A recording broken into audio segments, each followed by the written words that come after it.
Sziasztok! Hármas kapcsolati kirakást csinálok. Ahogy én szoktam, van egy páros, akik életvitelszerűen együtt élnek, és van egy másik páros, akik nem élnek együtt, de valahogyan energetikailag kapcsolódnak, és az a közös bennük, hogy a középső személy az mind a két kapcsolatban jelen van, így vagy úgy. A lényeg az, hogy jelen van. Ettől lesz hármas kapcsolódás, vagy három különböző személy. Természetesen lehet neki is kapcsolódása, meg neki is. Ebben a kirakásban, vagy ahogyan most csinálom, ebben az így nem fontos. Természetesen a ti életetekben igen, úgyhogy kérlek, így nézzétek a videót, és akkor ahogyan utóbb már szoktam, két részre osztom. Először lesz az, hogy megnézzük, hogy mi a jelenlegi helyzet egyik és másik kapcsolatban, hogy vannak, vagy mi ott az uralkodó energia, és az, hogy hogyan gondolnak egymásra a felek az egyes kapcsolatokban, és majd a második részben azzal folytatjuk, hogy egyébként hogyan éreznek-e még egymás iránt valamit, tehát hogy mi van közöttük, és a jövőre vonatkozóan is megkérdezzük, hogy mi várható a kapcsolatokban. Javaslom mind a két részt megnézni, mert egyik a másik nélkül nem nagyon értelmezhető a részinformációk, és azért csinálom kettőben, mert hogy így is nagyon-nagyon sok információ megy ez alatt a negyed óra, 20 perc alatt, amíg az egyiket, másikat megcsinálom, úgyhogy ezért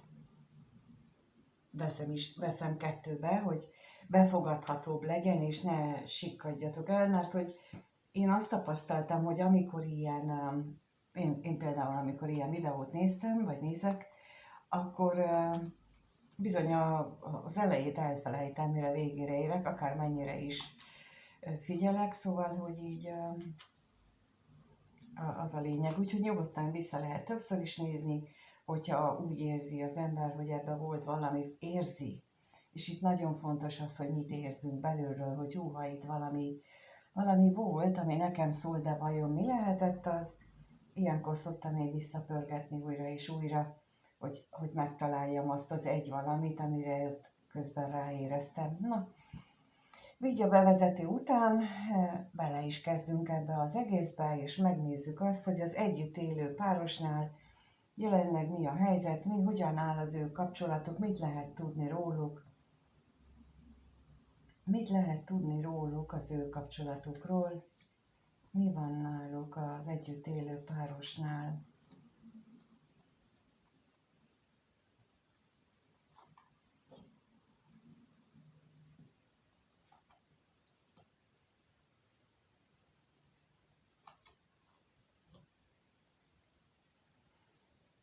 Elképzelhető, hogy kiderült az, hogy vagy most, vagy újra szóba került közöttük az, hogy van a másik kapcsolódás is, illetve az, hogy ott vannak-e érzések, vagy hogy milyen érzések vannak, tehát hogy így itt nem azt mutatják, hogy nagyon kiborult volna a liszt, minden esetre még az is kiderül, vagy kisülhet ebből az egészből, majd rákérdezünk mindjárt, de a lényeg az, hogy itt a meglévő, vagy ez a harmadik személyes kapcsolat miatt nagyon sok esetben ebben a kapcsolatban ilyen,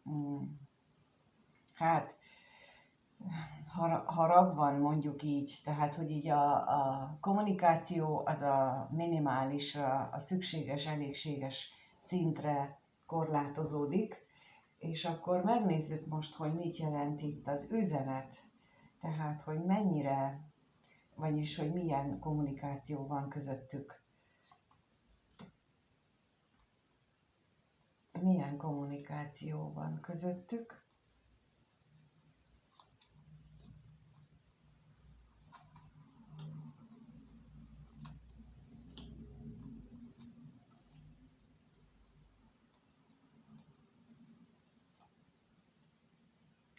Hát leginkább semmi, mint ahogy mondtam, talán szükséges, elégséges mértékre korlátozódik az ő kommunikációjuk, vagyis hogy Vidd ki a szemetet, hozd be ezt, vidd el azt, a gyereket a boltba, szóval, hogy legfeljebb ennyire szűkül le az egész. Itt nem egy normális kapcsolatnak megfelelő kommunikációról van szó, ugyanakkor pedig az is megjelenik, hogy a középső személy részéről nagyon sok a gondolat arról, hogy elége ennyi egy kapcsolathoz, illetve hogy miért nincsen itt közöttük kommunikáció, azzal is elgondolkodhat, hogy itt a sok hazugság, a sok félrevezetés is bejátszhat ebbe a dologba. Hát ez a középső személy, úgy látom, ez egy olyan, aki nem ilyen sorozatszerűen van neki hármas kapcsolata, hanem van most valaki az életében, akinek az a szerepe, mondjuk így, hogy őt ilyen gondolatokra sarkalja. Bizony ilyenek is jönnek, ezek így különbözőek vannak, tehát vannak olyan típusú emberek, akik falják a harmadik személyeket, és egyiket a másik után, akiknek az a lényeg, hogy legyen valaki, és van olyan, akinek pedig úgy és azért jön a harmadik személy, mert valamit tanítani akar számára, és ez most egy olyan kapcsolat. Na, még megnézzük itt a katonatisztet, hogy ez itt mit jelent.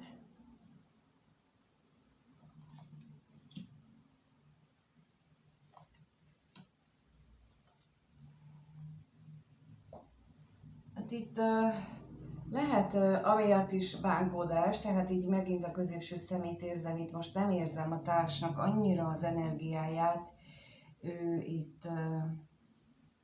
ő most nem annyira van benne ebbe a kapcsolat jelenlegi helyzetében. Itt megint a középső személynek azt a fajta érzelemvilágát érzékelem, amiben ő tudatában van ennek is, amit itt elmondtam, meg annak is, hogy a társának ő bánatot okoz, mert hogy azért valószínűleg tudja azt, hogy így nem beszélünk semmit, az egy nagyon nagy változás lehet az előző időszakokhoz, tehát valamiféle büntetésként éli meg, és ez nagyon gyakran előfordul a játszmázásokban, tehát a csenddel, hogy nem szólunk a másikhoz, az mindig egy játszmát jelent. Minden esetben.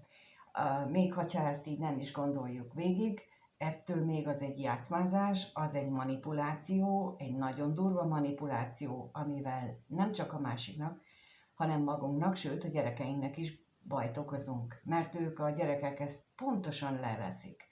Ha hisszük, ha nem, ők ezt pontosan tudják. Tehát, hogyha az a szokás egy családban, hogy anya, apa időnként nem szól a másikhoz, akár napokig, ezt a gyerek ugyanezt fogja megtanulni, hogy ez a viselkedési minta, hogyha a másikat büntetni akarom. És ez nagyon nagy probléma, tehát, hogy így azért vannak az ilyen típusú felnőttek, férfiak és nők, akik nem tudnak másképp viselkedni, mert ők is ilyet láttak. Úgyhogy itt ebben a kapcsolatban most egy ilyen csendes időszak van, amikor nem nagyon kommunikálnak. A háttérben egyértelműen ott van a hármas kapcsolódás, ami kiderült már, és ennek a hozadéka ez a csönd. Na, megnézzük a másik kapcsolatot, ahol energetikailag megvan közöttük a kapcsolódás. Ott mi a helyzet, tehát a harmadik személlyel való kapcsolatban mi a helyzet jelenleg. Mit tudhatunk meg arról?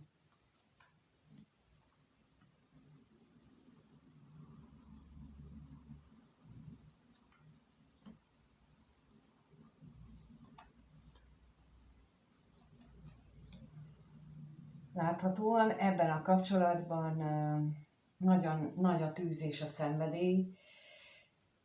A harmadik személy részéről ott őneki lehetnek olyan szokásai, olyan bevett mintái, berögződései, amelyek a, a spiritualitás vagy a hit irányába, vagy abba az irányba viszik őt, és ezzel ezt a kapcsolatot is erősítik, mondjuk így, illetve nem csak a kapcsolatot erősítik, tehát amikor mi az égiek felé, az univerzum, a teremtő felé fordulunk, mindegy, hogy ki miben hisz, a lényeg az, hogy valahogy elkezdünk kérni, akkor elkezdjük vele emelni a rezgésszintünket. És azért szoktam elmondani, hogy nem mindegy, hogy hogyan kérünk, mert egyik fajta kéréssel lehet ilyen egy-egy lépéssel emelni, vagy egy-egy kis ugrással emelni, a másik fajtával pedig nagyokat lehet előre haladni, és a legnagyobbat akkor lehet előre haladni, amikor megengedjük az égieknek, hogy minden úgy legyen, ahogy van, és nem bosszankodunk azon, hogy jaj, már megint miért történik mindez, meg főleg nem irigykedünk, mert ha azok mind lehúznak, tehát hogy hiába imádkozunk, ha vannak irigy, durva gondolataink, harag és düh bennünk, akkor az pillanatok alatt lenullás, sőt, mínuszba visz bennünket. Úgyhogy itt nagyon fontos. De ő ez nem, tehát ez a személy, úgy látom itt ez a harmadik személy, ő képes visszafogni magát abból a szempontból, hogy nem engedi eluralkodni az életében ezeket a negatív energiákat, mint a harag, az irigység, a düh, ezeket ő nem, hanem, vagy például én is azt szoktam, mert néha mondom, hogy van, amikor hisztizek, amikor kiakadok, régebben még több volt, és akkor olyankor bocsánatot kérek, akár az égiektől is, tehát hogy így bárkitől, hogy amikor valódi bűnbánat van, nem csak reflexből kérünk, hanem valódi bocsánatkérés, és azzal valamennyit lehet ezen javítani. Szóval itt ő egy ilyen személy, a harmadik személy, aki képes erre. Bizonyos szinten valószínűleg, akik itt vagytok, mindannyian képesek vagytok, de ezt lehet elmélyíteni. És egy idő után meg fogjátok tapasztalni, hogy az egész kapcsolat megváltozik, de a középső személy is megváltozik, mert amikor valakit szidunk, vagy mindegy, hogy kicsodát, az ránk hat.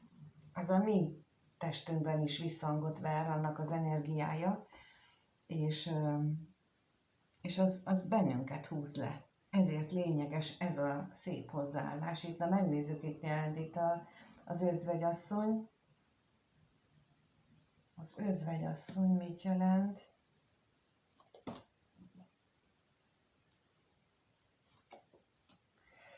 Hát itt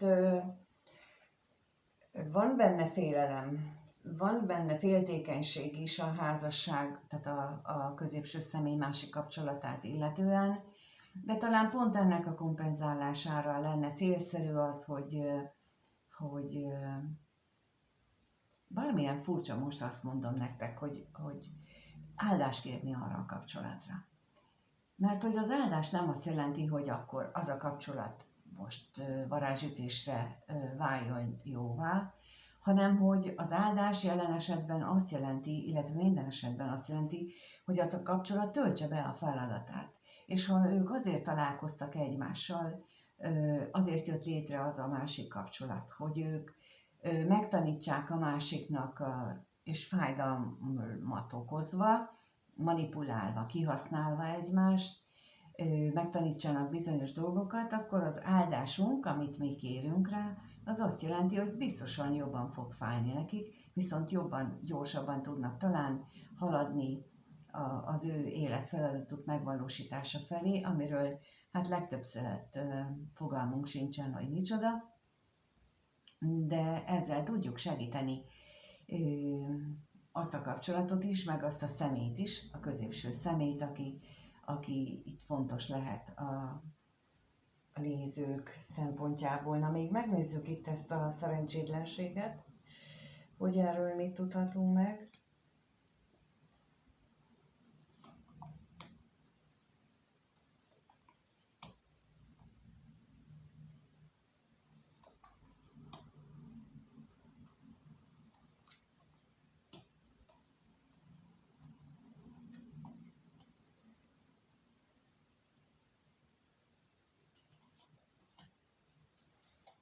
Hát itt a hatalmas szenvedély, ugye mondtam, hogy ebben a kapcsolatban nagyon uralja az egészet ez a nagy szenvedély és a nagy érzelmek, amelyek tényleg tiszta szívből jönnek, tényleg mélyről, de az is látszik, hogy ez a szenvedély nem mindig talál magának megvalósulást. Én azt gondolom, hogy leginkább azért, mert itt túl sok a gondolkodás, illetve azért ennek a féltékenységnek a negatív energiája, hát az nagyon tudja gátolni. Tehát azt azért tudnunk kell, hogy amikor nekünk a másik személlyel összefüggésben bármilyen ilyen negatív gondolataink, érzéseink vannak, az visszahúzza az egész kapcsolatot. És, mint ahogy az előbb mondtam, visszahat ránk is mindig. Úgyhogy én ezért javaslom, hogy főleg kezdetben nehéz megszokni, hogy csak szépet gondoljunk egy másik emberről, bárkiről, de ez nagyon fontos, hogy mindig szépet gondoljunk a másikról. Ha más nem, akkor gondoljuk el, hogy milyen aranyos volt kisfiúként. És hogy például nekem volt egy olyan időszakom, amikor pontosan ezt a technikát, hát nem is tudom, hallottam valahonnan.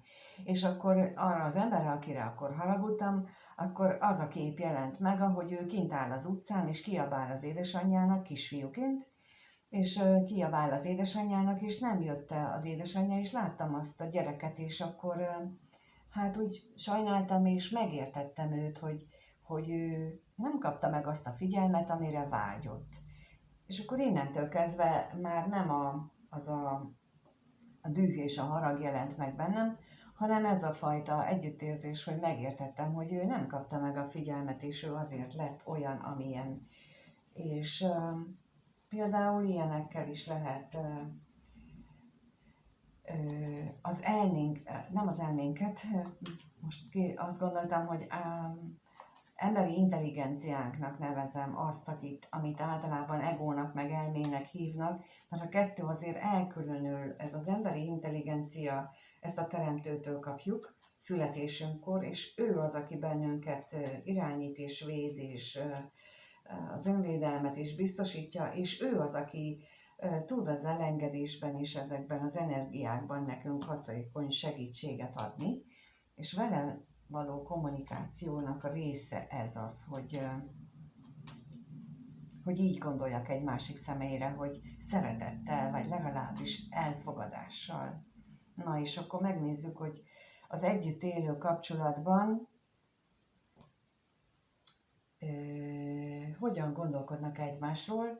Kettőt kérnek szépen, először a társ hogyan gondolkodik a középső személyről, kettőt kérek. A társ hogyan gondolkodik, és a középső személy a társról.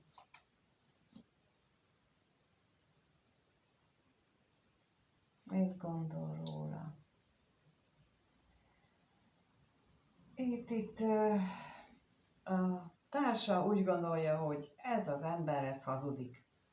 Amikor kinyitja a száját, akkor csak hazugság jön ki rajta. Na megnézzük, hogy akkor mit tudhatunk meg még erről bővebben, hogy ő neki ilyen kedvező véleménye van erről a társáról.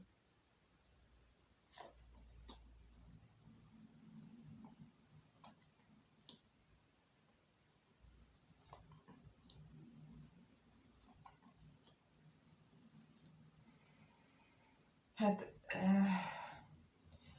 valószínűleg ennek a gondolatának, hogy ez az ember, mármint a középső személy állandóan hazudik, ennek hangot is ad, és ettől ő maga is rosszul érzi magát. Szóval ezért mondtam, hogy amikor így dühösök vagyunk, haragszunk, akkor az ránk ugyanúgy visszahat. Tehát, hogy nem elég, hogy leordítjuk a másiknak a fejét, mi magunk érezzük rosszul utána tőle magunkat. Tehát, hogy itt ez is látszik, hogy így visszaüt.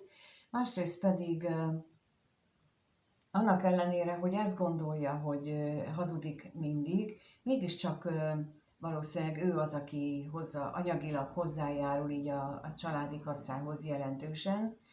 Mégiscsak ő lehet az, aki ha vannak közös gyerekek, vagy vannak gyerekek a családban, vagy a kapcsolatukban, akkor azok is részesei ennek az egész cirkusznak, ami itt látszik.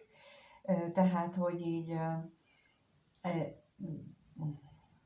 mondjuk a mártír szerepét is fel tudja venni adott esetben. Nem azt érzékelem, ez nagyon-nagyon kevés esetben az áldozati szerepet viszi itt most a társ, vagy az nyilvánul meg. De, mint ahogy az előbb elmondtam, ennek bizony nagyon sokszor az az eredete, hogy ők bevállalták ezt leszületés előtt, hogy ezt a karmikus terhet végre egymással letudják. Ez biztos, hogy amikor ilyen nehéz és hármas kapcsolódás bejön, nekik biztos, hogy ez egy korábbi inkarnációkból eredő karmikus terhük van, és nagyon-nagyon nehéz ezen túllépni. És az lenne a legjobb, hogyha sikerülne nekik, és ezért is javasoltam az előbb mindenkinek, hogy áldást kell kérni. Mert az áldás az azt jelenti, hogy sikerüljön már végre. Mert ez mindenkinek rossz, mindenkinek. És rosszat kívánni, csak rosszat tudunk behozni, ha jót kívánunk, akkor az a mi életünkbe is jót hoz be, úgyhogy ezért is mondtam. Miközben itt a középső személy azt gondolja, hogy a társának a vágyai és reményei vannak, de mire vonatkoznak ezek a vágy és remények? Erre kérünk szépen, mire vonatkozik itt?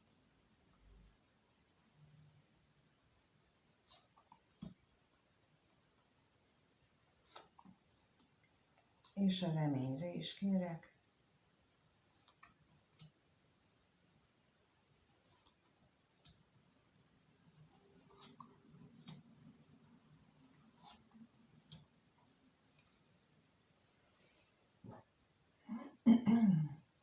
Hát egyes esetekben tisztában lehet azzal, hogy a társa az szeretné már maga mögött hagyni ezt a sok nehézséget, ami közöttük van. Szeretné, hogyha itt nagyon megváltoznának a dolgok, és végre visszaállna a régi kapcsolódások, de jelenleg erre nem sok esély van.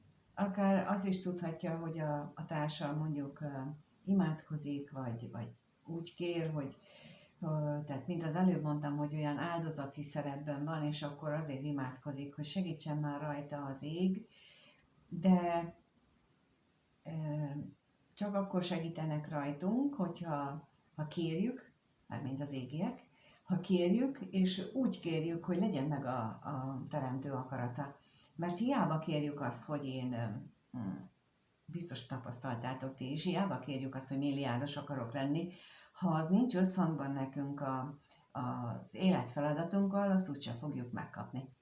Tehát ezért van az, hogy nem nyerünk a lottón, bármi hihetetlen is, nem fogunk nyerni sosem, hogyha nekünk ez nem kell megtapasztalni azt a jólétet, amit egy lottó nyeremény jelent. Tehát, hogy így ez a lényeg. És itt is arról van szó, hogy lehet, hogy imádkozik itt a társ, de nem biztos, hogy úgy, ahogyan az neki fontos, illetve nem azért imádkozik, mint ahogy az előbb is mondtam, hogy áldást kérjen magukra, hogy segítség őt a feladatok megoldásában, azt a célt megvalósítani, amiért ők összekerültek. Mert mi emberi ésszel elgondolunk valamit, de hát az isteni gondolkodás az teljesen más, és ezért javaslom itt is, és itt is ennek a kettőssége jelenik meg. Szenved, borzasztóan szenved, nagyon csúnyákat gondol a középső személyről. A középső személy meg tudja ezt, és azt is tudja, hogy mindent megtesz azért, hogy itt valami változzon. Reménykedik benne, hogy itt változni fog, de itt ő nem csúnyákat gondol, ő csak a valóságot látja. Tehát a középső személy szemében nincsen az, hogy a társa az valami szörnyű ember lenne, és jól is látja. Csak azt nem látják egyik sem, hogy nekik egymással dolguk van, és azt kellene megoldaniuk. Na hát akkor megnézzük, hogy milyen gondolatok vannak a másik kapcsolatban. Ott hogyan gondolkodnak egymásról, úgyhogy lássuk is, kettőt, először a középső személy a harmadik félről. Mit gondol a középső személy a harmadikról, és a harmadik harmadik személy a középsőről? Hát a középső személynek időnként megfordulhat a fejében az, hogy jó lenne ezt a kapcsolatot abba hagyni, jó lenne ezen túltenni magamat, jó lenne ezt nem folytatni tovább. Na nézzük ezt a tolvajt.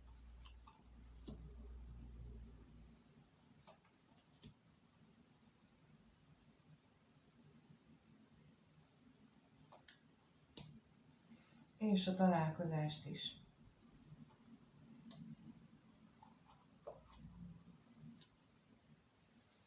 Itt láthatóan a gondolataiban leginkább az van, hogy szeretné ezt a kapcsolatot befejezni aggyal. És itt agyban mondom, mert ugye láttuk az előbb, hogy nagyon-nagyon is mély kötelék van kettejük között, de itt agyban ott tart a középső személy, hogy szeretné, hát mondjuk így, hogy a problémák csökkentése céljából itt ezt a kapcsolatot sztornózni, lenullázni, megszüntetni.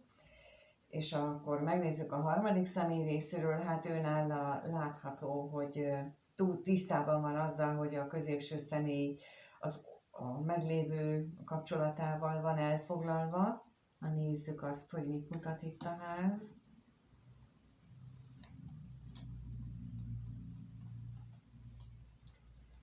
És a szerencsére is kérek.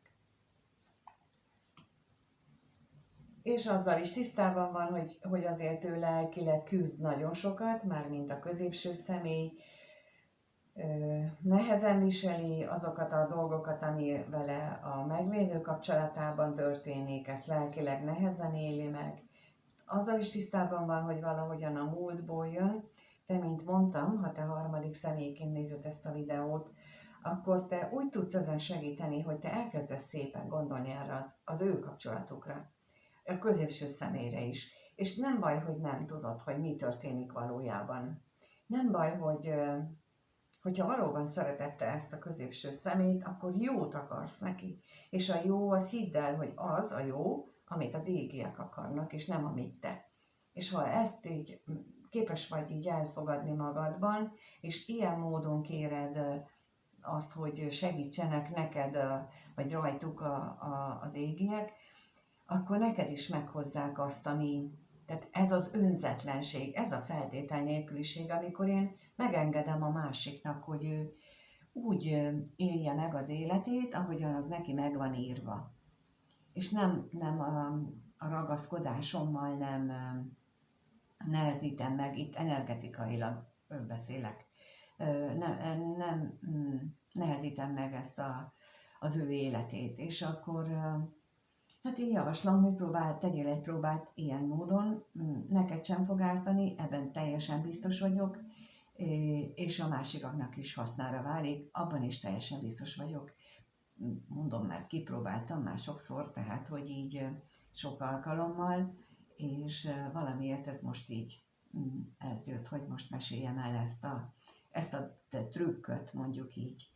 Úgyhogy itt a kapcsolat, a ti kapcsolatotoknak, vagy ennek a kapcsolatnak a javítása érdekében először is meg kell tanulnunk azt, hogy lemondunk róla, és nem ragaszkodunk hozzá, mert mi lesz, ha nem jön vissza, akkor jön más. Itt azt kell elfogadni, hogy akkor lesz más, és ezt a mást bízzuk már az égiekre, az univerzumra, mert hogy egyébként meg mit tudunk csinálni? Hát semmit. Hát én ezért szoktam azt mondani, hogy akkor legyen meg az égiek akarata, mert vagy a teremtő akarata, vagy az univerzum akarata, mindegy, hogy melyiket gondolod, mert nekünk abszolút semmi ráhatásunk nincsen. És akkor, ha már kívánhatok valamit, vagy csinálhatok valamit, hát akkor kívánjam ezt. Úgyhogy én ezt kívánom neked, hogy sikerüljön ezt magadévá tenni, ezt a ezt a hitet, ezt a gondolkodást, mert biztos vagyok benne, hogy ez nem egy alkalommal, hanem egy kitartó 2-3 hetes átformálás, gondolatformálás követően elkezd meglátszani az eredménye az életedben. És a következő videóban folytatom az érzelmekkel, folytatom azzal, hogy mi várható ebben a két kapcsolatban, és köszönöm, hogy itt vagytok és megnéztétek ezt a videót is, meg a kommenteket is, a lájkokat is, feliratkozásokat is köszönöm, és ha bármilyen kérdésetek van, vagy valamilyen megkeresés, az a leírásban megtaláltok minden információt a tagsággal és összefüggésben is, úgyhogy várlak a másik videóban benneteket, sziasztok!